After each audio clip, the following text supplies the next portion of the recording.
Vocês acreditam que uma mãe pode reconhecer seu filho depois de 14 anos sem vê-lo?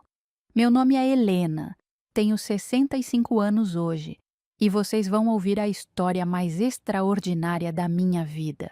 Durante décadas, eu carreguei uma dor que pensava que nunca iria cicatrizar. Uma ferida que se abriu quando eu tinha apenas 28 anos e que permaneceu aberta até os meus 42, quando eu estava dando aula numa escola estadual, quando conheci um menino que mudaria minha vida para sempre. Na época, eu pensava que estava apenas sendo uma professora dedicada, tentando ajudar mais um aluno em situação difícil. Nunca imaginei que aquele garoto magrinho, de olhos tristes e jeito arredio, guardava o maior segredo da minha existência. Às vezes o destino trabalha de formas que a gente nem consegue compreender na hora. Como uma coincidência aparentemente simples pode revelar verdades que estavam escondidas há anos, e como a intuição de mãe, essa coisa inexplicável que todo mundo fala, mas poucos realmente entendem, pode ser mais poderosa do que qualquer investigação policial. Tudo começou quando eu era uma jovem professora recém-formada, cheia de sonhos e planos para o futuro. Quando eu ainda acreditava que a vida era justa e que coisas terríveis só aconteciam com outras pessoas. Era o ano de 1993 e eu tinha acabado de me formar em pedagogia pela Universidade Estadual. Morava num apartamento pequeno no centro da cidade com meu marido Roberto, que trabalhava como contador numa empresa de materiais de construção. Éramos um casal jovem, apaixonado, cheio de planos. Eu havia conseguido minha primeira vaga como professora numa escola municipal. Ganhava um salário pequeno, mas suficiente para nossa vida simples. Naquele tempo, as coisas eram bem diferentes de hoje. Não tínhamos celular, internet, nada dessas tecnologias que vocês jovens estão acostumados. A vida era mais devagar, mais simples em alguns aspectos, mas também mais difícil em outros. Para uma mulher conseguir um emprego e construir uma carreira, as coisas não eram fáceis. Muita gente ainda achava que lugar de mulher era só em casa, cuidando da família. Mas eu sempre fui teimosa, determinada. Desde pequena eu sabia que queria ser professora. Lembro da minha mãe me contando que, quando eu tinha 5 anos, eu já brincava de escolinha com minhas bonecas, ensinando elas a ler e escrever. Era meu sonho, minha vocação. E quando finalmente consegui minha primeira turma, eu me sentia realizada, completa. Roberto me apoiava em tudo. Ele entendia minha paixão pelo ensino. Nunca reclamou das horas que eu passava preparando aulas, corrigindo provas, pensando em maneiras de ajudar meus alunos. Éramos parceiros de verdade, um time. E depois de 2 anos de casamento, decidimos que estava na hora de formar nossa família. Eu engravidei em 1994 e foi a época mais feliz da minha vida até então. Continuei dando aulas durante a gravidez, com aquela barriga crescendo, recebendo o carinho das crianças que queriam sempre tocar na minha barriga e perguntar quando o bebê ia nascer. Meus alunos estavam quase tão animados quanto eu com a chegada do Gabriel. Sim, Gabriel. Esse era o nome que escolhemos para nosso filho, Gabriel Roberto, uma homenagem ao pai e uma escolha nossa mesmo, porque sempre gostamos desse nome. Significava mensageiro de Deus, e para nós ele realmente era uma bênção, um presente divino. Gabriel nasceu em março de 1995, um bebê lindo, saudável, com os olhinhos escuros e espertos e uma marca de nascença pequenina no pescoço, em formato de lua crescente. O pediatra disse que era algo comum, que muitas crianças nascem com essas marquinhas, mas para mim aquilo era especial. Era como se fosse a assinatura de Deus no meu filho. Os primeiros meses foram de pura felicidade.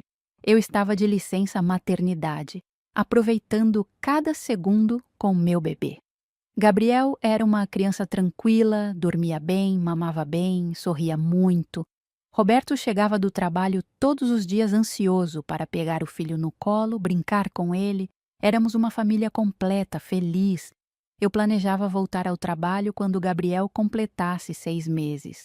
Já havia encontrado uma creche boa perto de casa. Já tinha conversado com a diretora da escola sobre meu retorno.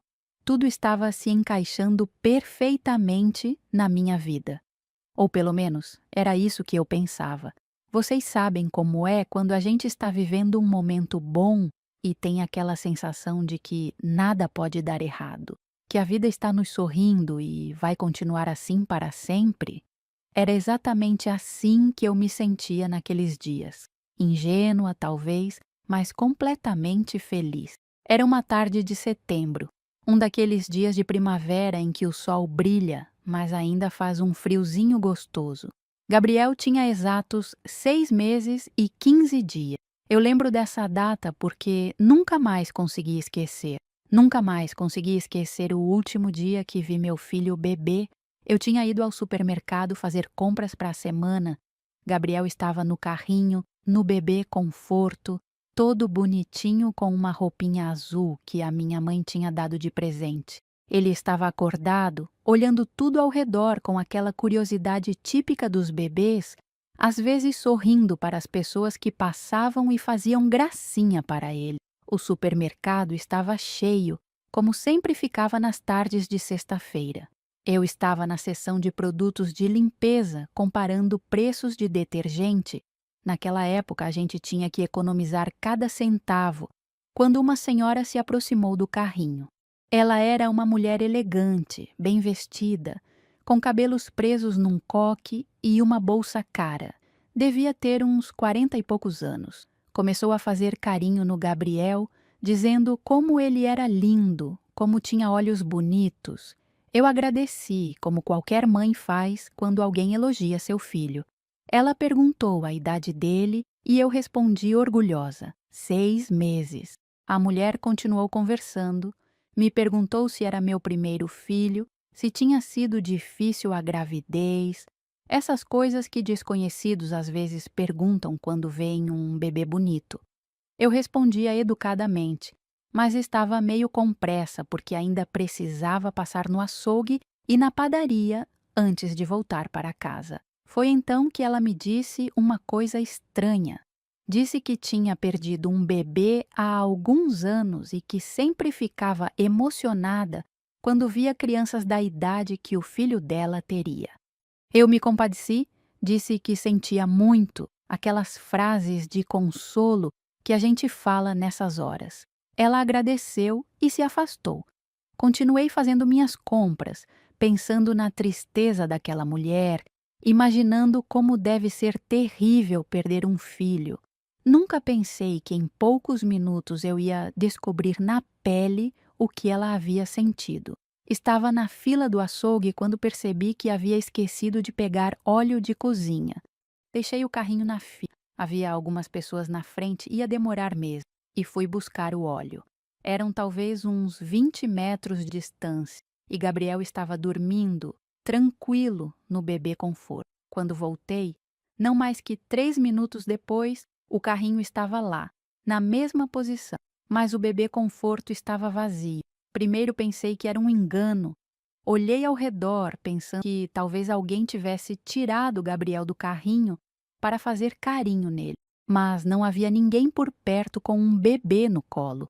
Comecei a chamar: Gabriel, cadê meu filho? Alguém viu meu bebê? As pessoas começaram a me olhar com cara de espanto. O açougueiro parou de cortar carne e veio perguntar o que estava acontecendo. Eu expliquei, já em pânico, que meu filho havia desaparecido do carrinho. Em questão de minutos, funcionários do supermercado estavam procurando por toda a loja.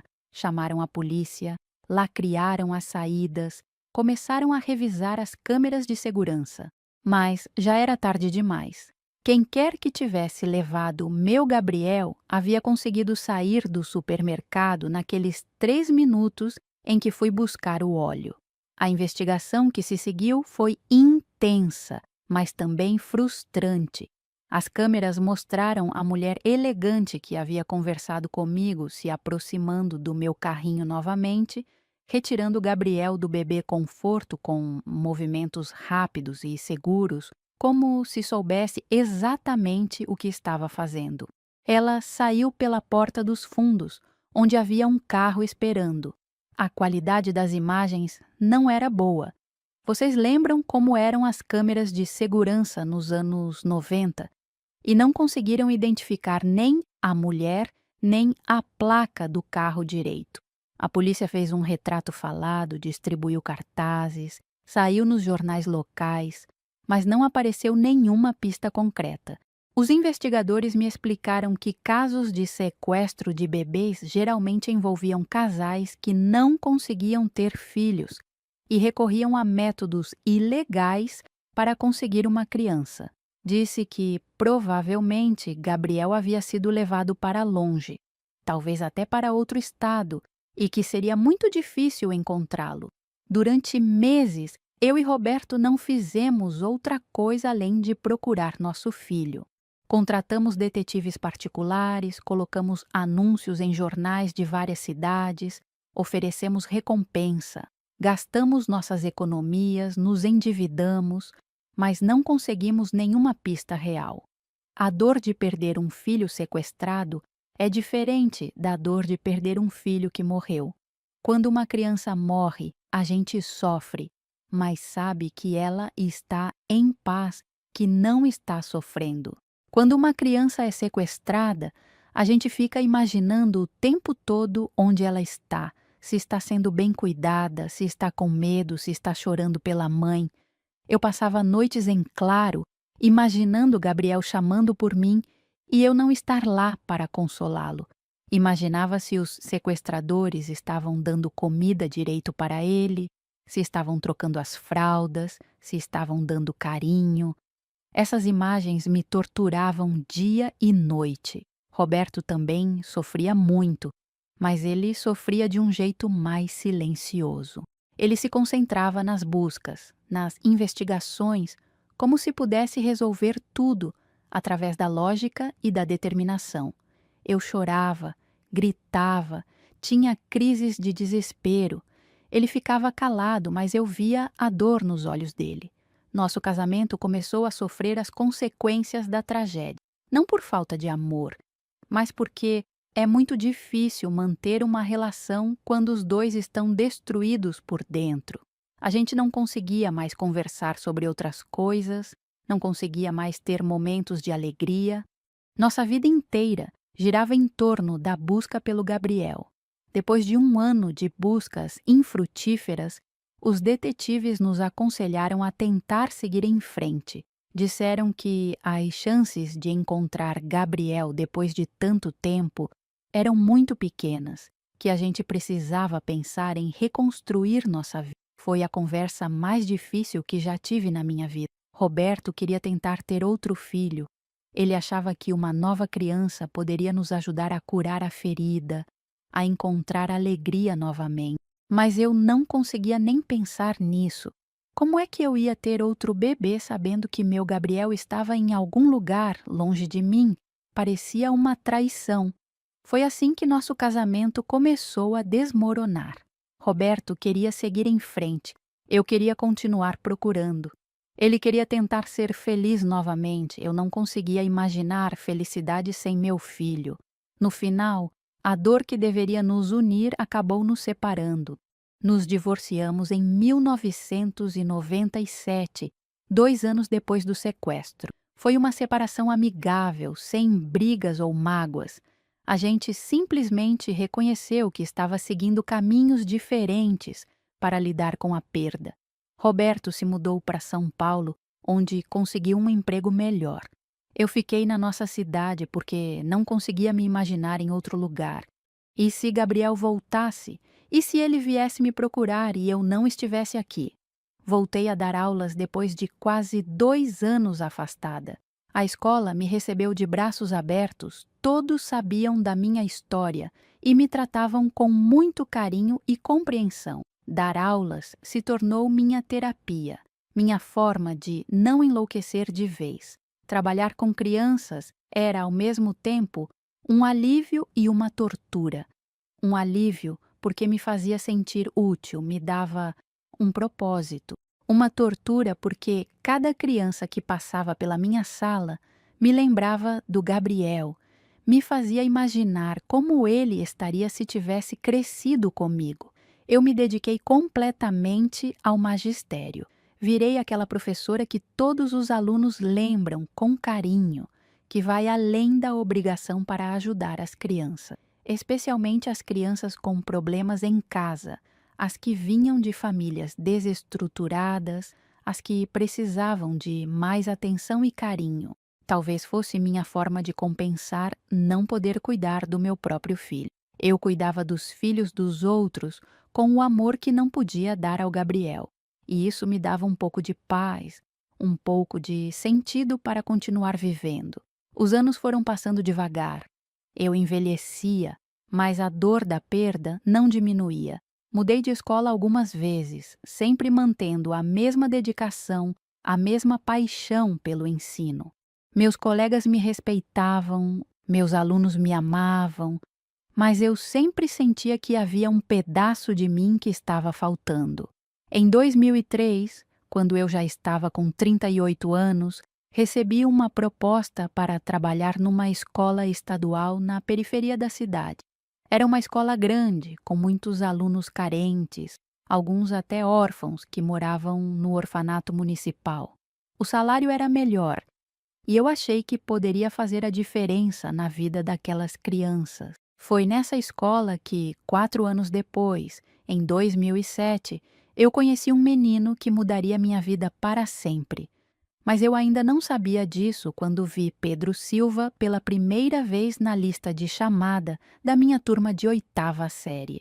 Pedro era um garoto magro, alto para a idade, com cabelos castanhos um pouco compridos e olhos escuros muito expressivos. Usava sempre a mesma roupa, uma calça jeans desbotada e uma camiseta branca meio encardida, e carregava uma mochila velha que parecia ter visto dias melhores. O que mais chamava a atenção nele era o jeito arredio, desconfiado.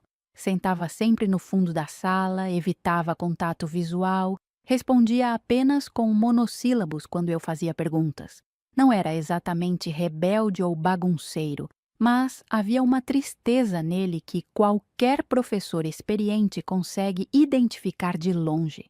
Pela ficha dele, eu sabia que Pedro morava no orfanato São Vicente de Paulo, administrado pelas Irmãs da Caridade. Estava lá desde os 8 anos, quando foi encontrado abandonado numa rodoviária de uma cidade do interior. Não se lembrava de quase nada da vida anterior ao orfanato, ou pelo menos era isso que constava nos relatórios. Eu sempre tive um carinho especial por alunos órfãos. Talvez porque eu mesma soubesse o que era a dor da separação, a sensação de algo que falta. Então comecei a prestar mais atenção no Pedro, tentando encontrar maneiras de ajudá-lo a se integrar melhor com a turma. No início, ele resistia às minhas tentativas de aproximação.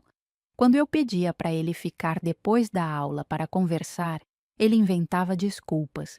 Quando eu elogiava algum trabalho dele, e ele era muito inteligente, apesar de não se esforçar muito, ele desconversava. Era como se tivesse medo de criar vínculos. Mas eu sou teimosa, como já disse. E havia algo no Pedro que mexia comigo de uma forma que eu não conseguia explicar. Não era só pena ou instinto maternal. Era uma coisa mais profunda, mais inexplicável. Como se alguma parte de mim reconhecesse alguma parte dele. Uma tarde, Pedro ficou doente durante a aula. Começou a passar mal, com febre e dor de cabeça. Como ele morava no orfanato e não tinha família para buscar, eu me ofereci para levá-lo ao posto de saúde. Durante o caminho, ele estava meio zonzo por causa da febre e acabou falando mais do que costume. Disse que às vezes tinha pesadelos com uma mulher chorando, chamando um nome que ele não conseguia entender direito. Disse que, quando era pequeno no orfanato, ficava horas olhando pela janela, esperando alguém que nunca chegava. Essas confissões me partiam o coração. No posto de saúde, quando a enfermeira pediu para ele tirar a camiseta para examinar melhor, eu vi algo que fez meu mundo parar por um instante. No pescoço do Pedro, do lado direito, havia uma pequena marca de nascença em formato de lua crescente. Meu coração disparou. Minhas mãos começaram a tremer. Era exatamente igual à marca que meu Gabriel tinha quando nasceu. Exatamente igual. Mesmo formato, mesmo tamanho, na mesma posição. Mas eu tentei me controlar, ser racional. Muitas pessoas têm marcas de nascença similares, isso não significa nada. Além disso, Pedro tinha 15 anos. Se fosse meu Gabriel, ele teria apenas 12. A idade não batia. Mesmo assim, naquela noite eu não consegui dormir. Ficava pensando na marca de nascença, no jeito triste do Pedro, nos pesadelos que ele tinha. E se por algum motivo a idade dele estivesse errada nos documentos? E se ele fosse mais novo do que parecia? Comecei a observar Pedro com outros olhos. Reparei que, apesar de ser alto, ele tinha um rosto jovem, quase infantil, que sua voz ainda estava mudando, coisa que geralmente acontece entre os 12 e 14 anos, que ele às vezes tinha comportamentos mais imaturos do que seria normal para um garoto de 15 anos. E havia outras coisas estranhas. Pedro não sabia direito sua data de nascimento. Quando perguntavam, ele falava uma data que estava nos documentos, mas sempre com uma expressão confusa, como se não tivesse certeza. Ele também não conseguia lembrar de nada de antes dos 8 anos com clareza. Tentei investigar discretamente no orfanato. Falei com outras freiras, perguntei sobre a chegada do Pedro, sobre os documentos dele. Mas sempre que eu tocava no assunto, Irmã Madalena, a diretora, ficava evasiva, mudava de assunto rapidamente. Irmã Madalena era uma mulher de uns 60 anos, baixinha, gordinha, com óculos grossos e uma expressão severa. Ela administrava o orfanato com mão de ferro, era respeitada na comunidade por seu trabalho com as crianças órfãs. Mas havia algo nela que me incomodava, embora eu não soubesse bem o que. Um dia, resolvi fazer uma proposta ousada. Fui ao orfanato e disse para a irmã Madalena que gostaria de adotar Pedro. Expliquei que era divorciada, sem filhos, e que havia me afeiçoado muito ao garoto, que achava que poderia dar a ele o amor e a estabilidade que ele precisava. A reação da irmã foi muito estranha. Primeiro, ela ficou nervosa, disse que Pedro ainda era muito jovem para ser adotado, que ele estava bem no orfanato.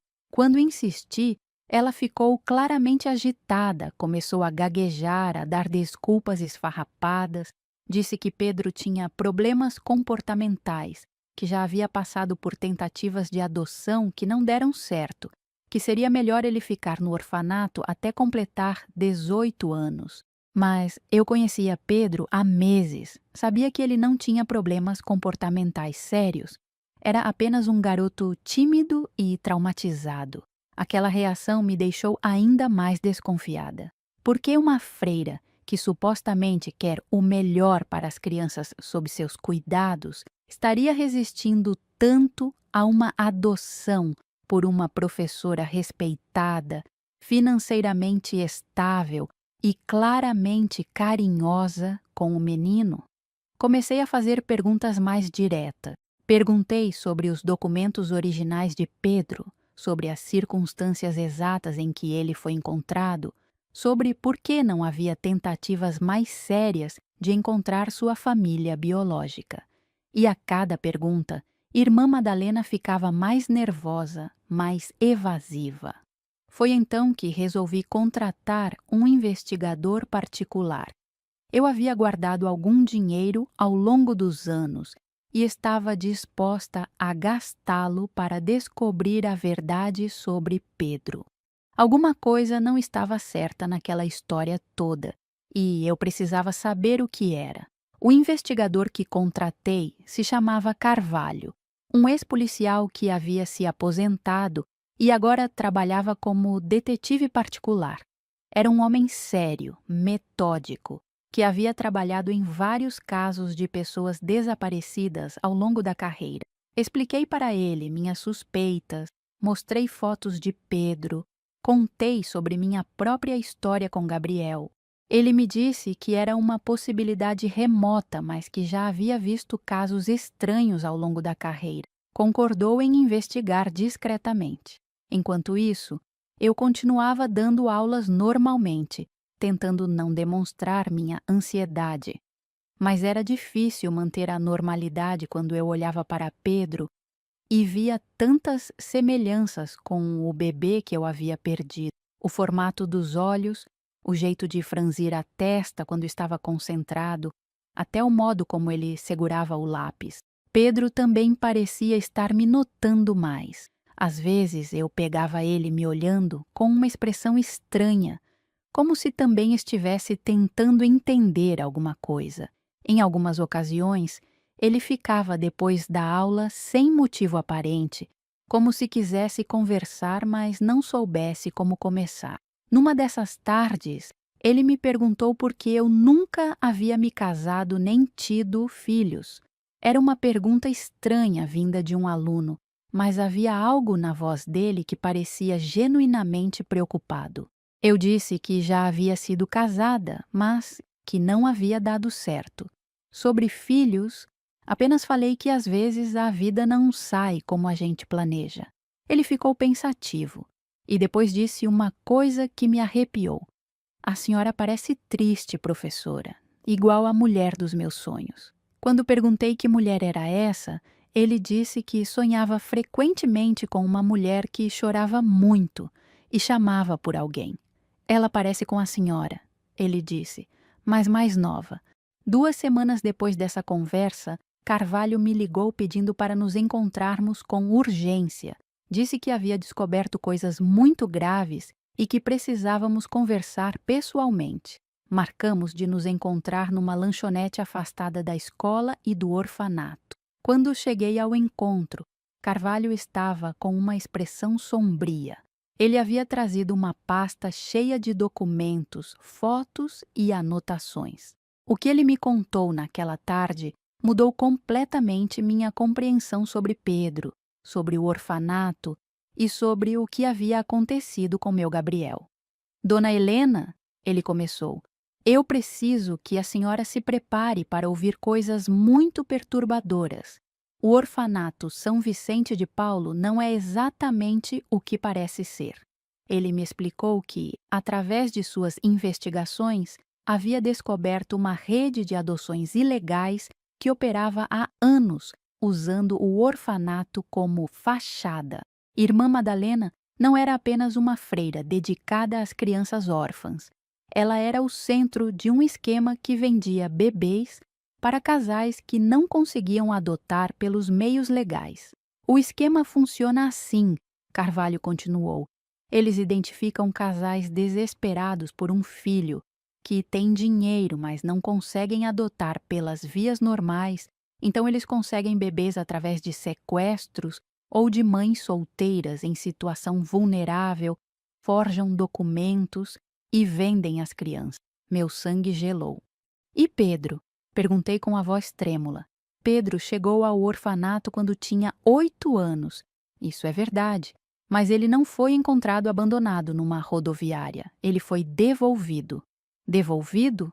Sim, um casal de São Paulo, os Ferreira. Havia comprado ele quando era bebê. Pagaram R$ 50.000 por uma criança saudável, com toda a documentação falsa necessária. Mas quando o menino completou 8 anos, eles o devolveram. E Carvalho me mostrou documentos que havia conseguido através de contatos na polícia. Havia registros de uma ocorrência em São Paulo, onde o casal Ferreira havia levado uma criança ao conselho tutelar, alegando que ela tinha problemas comportamentais graves e que não conseguiam mais cuidar dela. O interessante, Carvalho continuou, é que essa criança foi entregue diretamente à irmã Madalena, que alegou ter documentos comprovando que ele havia sido adotado ilegalmente do orfanato dela. Ela disse que ia levar o menino de volta e cuidar para que fosse adotado adequadamente desta vez. Mas por que os Ferreira devolveriam uma criança depois de 8 anos? Porque a criança começou a fazer perguntas, começou a ter pesadelos, a falar de memórias fragmentadas de antes da adoção. O casal ficou com medo de que descobrissem a origem ilegal da adoção e resolveram se livrar do problema. Carvalho então me mostrou a parte mais chocante da investigação. Ele havia conseguido acesso aos documentos originais de Pedro no orfanato e descobriu que a idade dele havia sido alterada. Pedro não nasceu em 1992, como consta nos documentos atuais. Ele nasceu em 1995. Irmã Madalena alterou a data de nascimento para 3 anos antes, provavelmente para dificultar qualquer investigação futura. Meu coração quase parou. 1995, o ano que Gabriel nasceu. Há mais, Carvalho continuou. Consegui uma foto do casal Ferreira. Ele me mostrou uma fotografia tirada num cartório durante o processo de adoção falsa. O homem era desconhecido para mim, mas a mulher era a mulher elegante que havia conversado comigo no supermercado no dia do sequestro. Todas as peças do quebra-cabeças começaram a se encaixar na minha mente. A marca de nascença idêntica, a idade alterada nos documentos, os pesadelos de Pedro com uma mulher chorando. A reação nervosa da irmã Madalena quando mencionei a adoção. Tudo fazia sentido agora. O senhor acha que... Comecei a perguntar, mas minha voz falhou. Dona Helena, eu acho que existe uma possibilidade muito real de Pedro ser seu filho Gabriel, mas a única forma de ter certeza é através de um exame de DNA. O problema era como conseguir o exame sem levantar suspeitas. Se Pedro realmente era Gabriel e se irmã Madalena estava envolvida no esquema, qualquer movimento precipitado poderia fazer com que eles escondessem o menino ou destruíssem evidências. Carvalho sugeriu que a gente procurasse a polícia com as evidências que ele havia coletado. Com autorização judicial, poderiam forçar a realização do exame de DNA e investigar oficialmente o orfanato. Mas eu estava com medo. E se eu estivesse errada? E se fosse apenas uma coincidência terrível? Decidi dar mais um passo antes de envolver as autoridades. Marquei uma nova conversa com irmã Madalena, mas desta vez fui preparada. Levei comigo algumas das evidências que Carvalho havia coletado e resolvi confrontá-la diretamente. A conversa aconteceu numa tarde chuvosa de outubro, na sala da diretoria do orfanato. Irmã Madalena me recebeu com seu jeito seco de sempre, mas percebi que ela estava mais tensa que o normal. Talvez ela soubesse que eu estava investigando.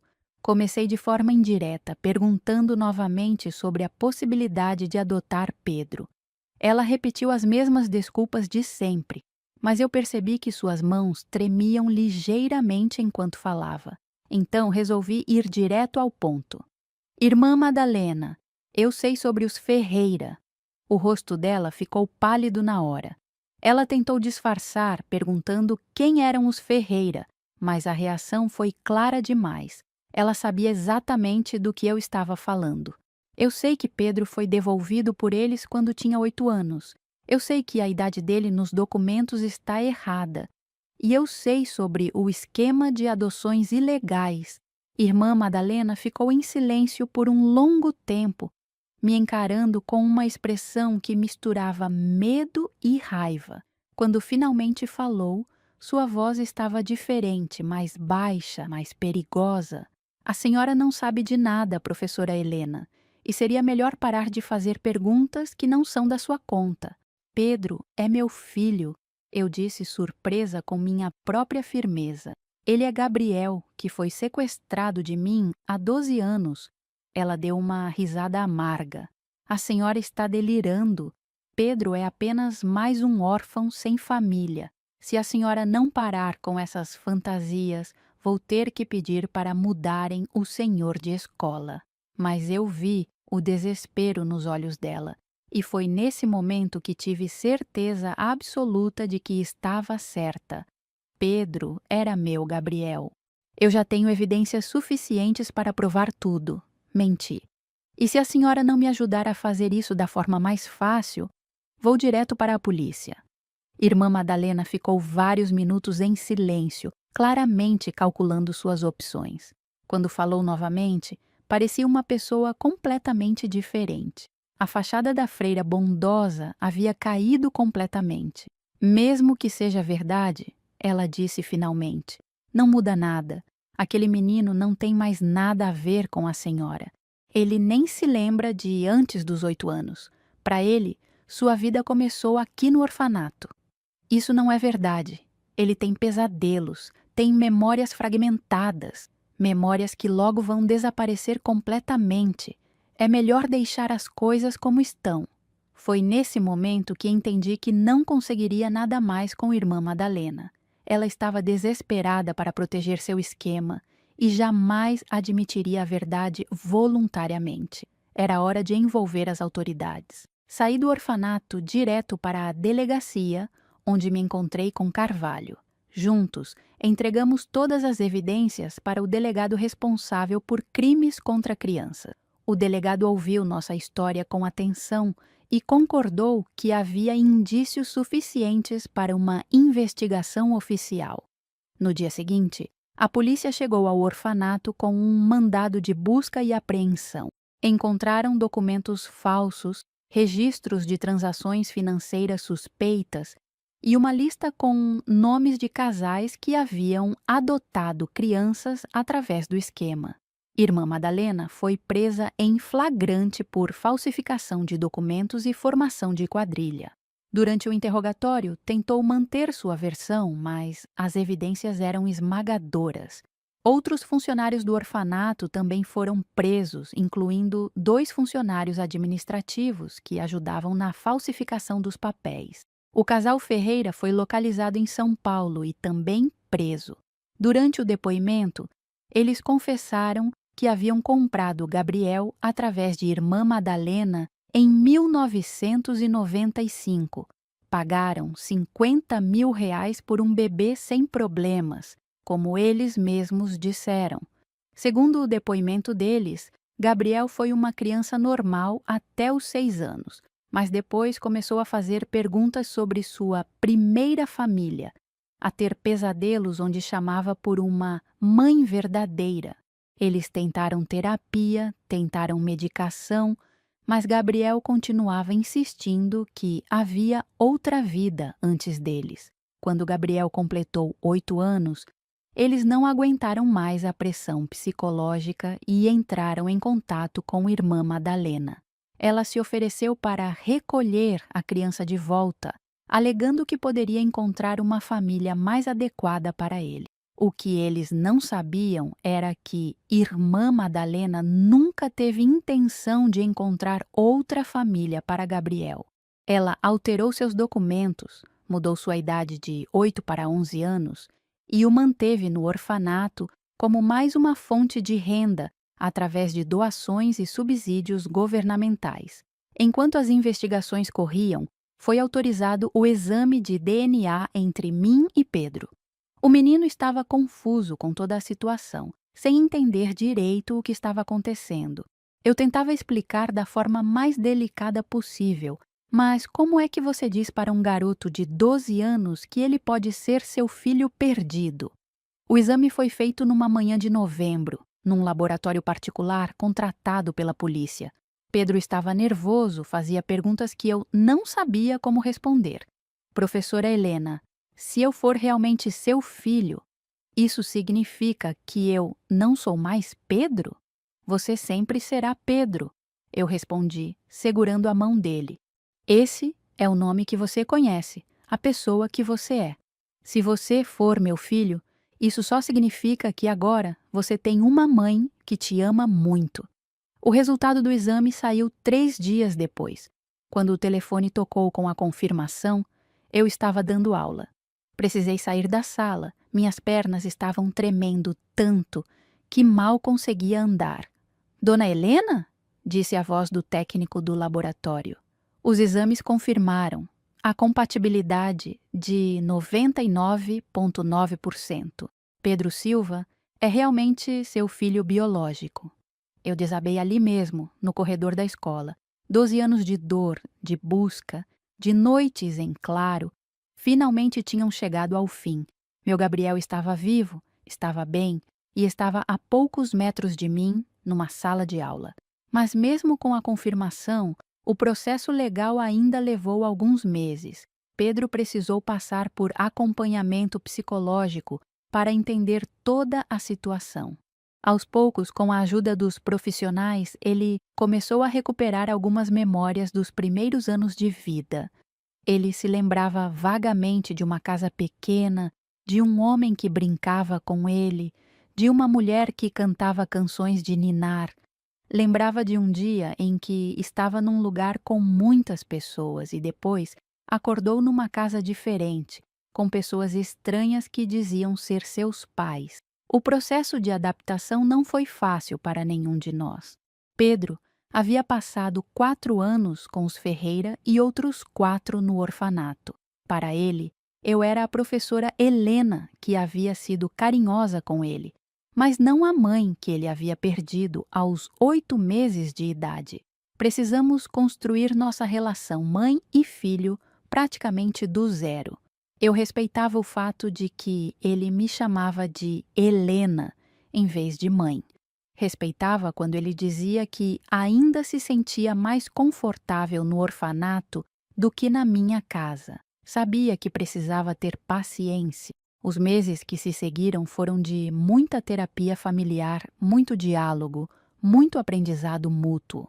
Pedro era um garoto inteligente e sensível, mas também era uma criança que havia sofrido traumas profundos.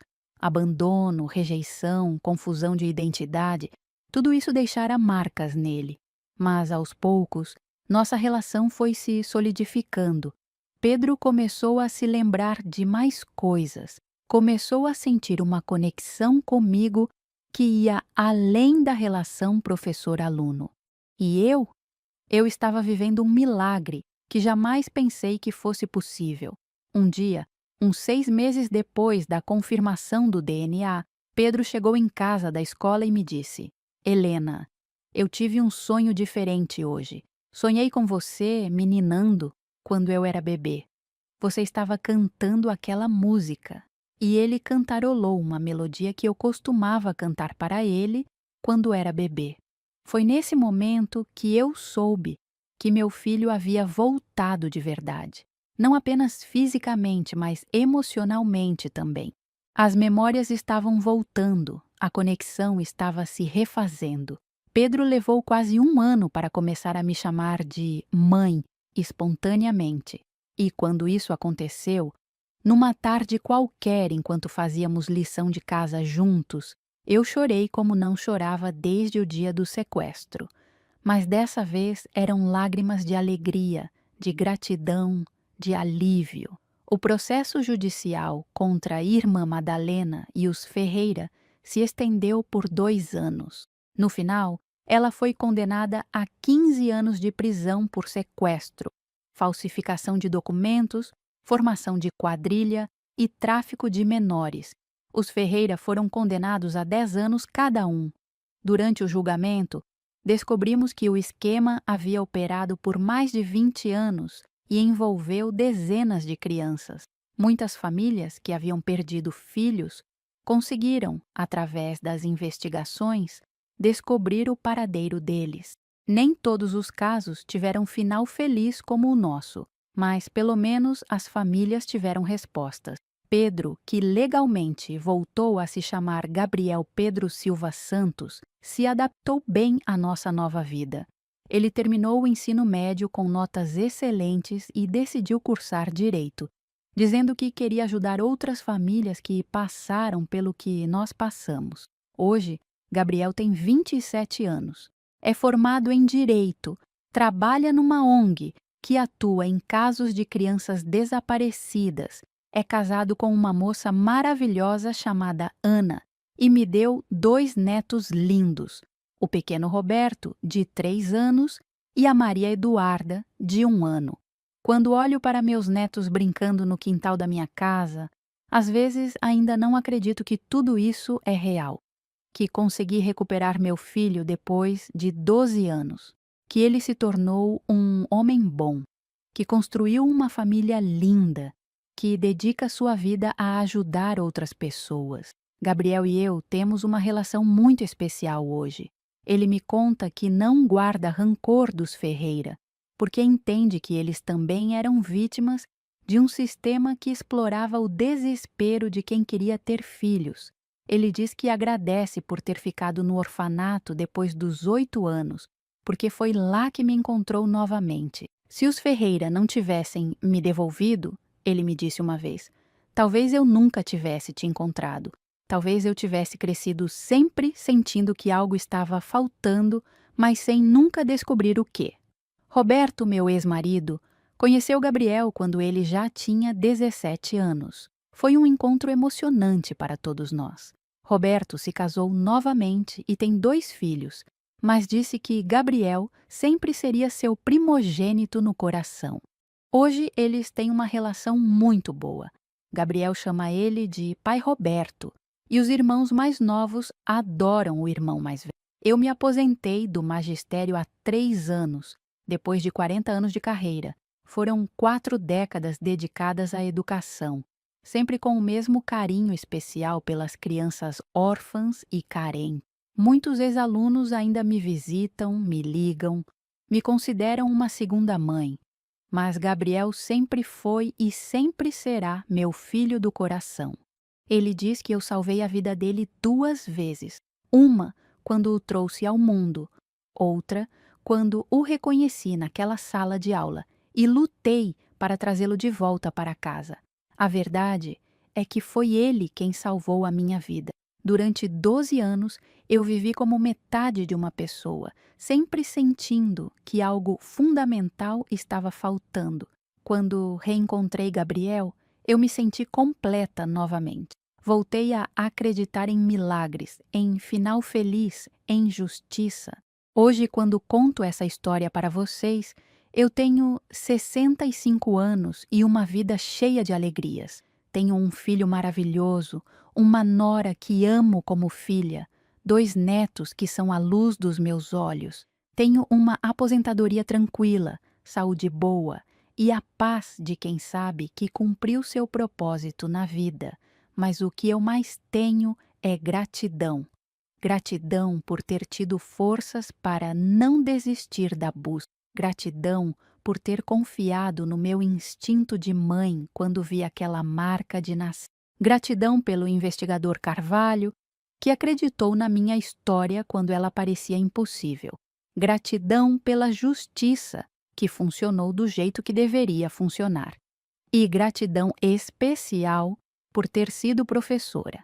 Se eu não tivesse seguido minha vocação para o magistério, se não tivesse escolhido trabalhar com crianças carentes, eu jamais teria conhecido Pedro. Jamais teria tido a chance de reconhecer meu próprio filho. Às vezes as pessoas me perguntam se eu guardo mágoa de todo o sofrimento que passei, se eu tenho raiva dos 12 anos que perdi com Gabriel, dos momentos importantes da infância e adolescência dele que não pude acompanhar. A resposta é não. Claro que sinto tristeza pelos anos perdidos, pelas noites que chorei sem saber onde ele estava, pelas festas de aniversário que não pude comemorar com ele. Mas a raiva, a mágoa, isso eu não tenho mais, porque eu entendi que todo aquele sofrimento fez de mim uma pessoa melhor, me tornou uma professora mais dedicada, uma mãe mais grata, uma mulher mais forte e, principalmente, me preparou para valorizar cada segundo que tenho com minha família hoje. Gabriel sempre diz que não se lembra de ter sido infeliz quando criança, nem com os Ferreira, nem no orfanato. Ele diz que sempre soube, no fundo do coração, que havia alguém em algum lugar que o amava de verdade. E que essa certeza o ajudou a superar todos os momentos difíceis. Eu sempre soube que você ia me encontrar, mãe. Ele me disse no dia do nosso primeiro aniversário de reencontro. Não sei como, mas eu sabia que um dia a gente ia estar junto de novo. Essa fé dele, essa certeza inexplicável me emociona até hoje, porque talvez seja essa a verdadeira definição do amor de mãe e filho. Uma conexão que transcende tempo, espaço, circunstâncias. Uma ligação que nem sequestro, nem anos de separação, nem documentos falsificados conseguem quebrar. Para vocês que são mães, que têm filhos, eu digo: valorizem cada momento, cada birra, cada alegria, cada conquista pequena do dia a dia, porque a gente nunca sabe o que a vida pode nos reservar. E esses momentos simples são os mais preciosos que existem. Para vocês que trabalham com crianças, seja como professores, psicólogos, assistentes sociais, eu digo: nunca subestimem sua intuição. Se algo não parece certo, investiguem. Vocês podem ser o elo que faltava para uma família se reencontrar. E para vocês que estão passando por alguma perda, por alguma dor que parece impossível de superar, eu digo: não desistam, tenham fé. Às vezes os milagres demoram anos para acontecer, mas eles acontecem. A vida tem uma forma misteriosa de consertar as coisas que pareciam perdidas para sempre. Eu sei que minha história pode parecer impossível, improvável demais para ser verdade. Eu mesma, quando conto para pessoas que não me conhecem, vejo a incredulidade nos olhos delas. Mas a vida real às vezes é mais surpreendente que qualquer ficção. E sabe o que mais me surpreende quando olho para trás? É perceber como cada decisão que tomei, cada caminho que escolhi, me levou até aquela sala de aula onde reencontrei meu filho. Se eu não tivesse me divorciado do Roberto, talvez tivesse me mudado de cidade com ele. Se eu não tivesse me dedicado tanto ao magistério, talvez não tivesse conseguido a vaga naquela escola específica. Se eu não tivesse escolhido trabalhar com crianças carentes, jamais teria conhecido Pedro. É como se o destino tivesse conspirado para nos reunir novamente, como se cada dor, cada dificuldade, cada escolha difícil que fiz durante aqueles 12 anos fosse um degrau me levando de volta ao meu filho. Hoje, quando vejo Gabriel brincando com os próprios filhos no mesmo quintal onde eu sonhava em ver ele brincar quando era bebê, eu sinto uma paz profunda, uma sensação de que tudo fez sentido no final, que valeu a pena cada lágrima, cada noite insone, cada momento de desespero. E quando meus netos me pedem para contar histórias, às vezes eu conto para eles a história da vovó que perdeu seu filho e o reencontrou numa sala de aula. Eles ouvem com os olhinhos arregalados, fazendo perguntas, querendo saber mais detalhes. Vovó, a pequena Maria Eduarda me perguntou outro dia: você não ficou com medo de que o papai não quisesse ser seu filho de novo? Fiquei sim, meu amor, respondi. Mas às vezes a gente precisa ter coragem de lutar pelas coisas que mais importam na vida. E o amor verdadeiro sempre encontra um jeito de vencer. É isso que eu quero deixar para vocês hoje. A certeza de que o amor verdadeiro é mais forte que qualquer adversidade. Que uma mãe jamais esquece um filho, não importa quanto tempo passe. E que às vezes, quando menos esperamos, a vida nos dá uma segunda chance de sermos felizes. Se vocês gostaram da minha história, se ela tocou o coração de vocês de alguma forma, deixem um comentário contando suas próprias experiências com perdas e reencontros. Às vezes, compartilhar nossas histórias ajuda outras pessoas a encontrarem forças para não desistir de suas próprias lutas. E lembrem-se sempre, por mais difícil que seja o momento que vocês estão vivendo, nunca percam a esperança. porque o amor verdadeiro tem uma força que a gente nem imagina. E às vezes, ele é capaz de milagres que nem a gente consegue explicar. Que Deus abençoe vocês e suas famílias, e que vocês nunca esqueçam de valorizar cada momento que têm com as pessoas que amam. Porque a vida é preciosa e o amor é o bem mais valioso que existe neste mundo. Um beijo no coração de cada um de vocês.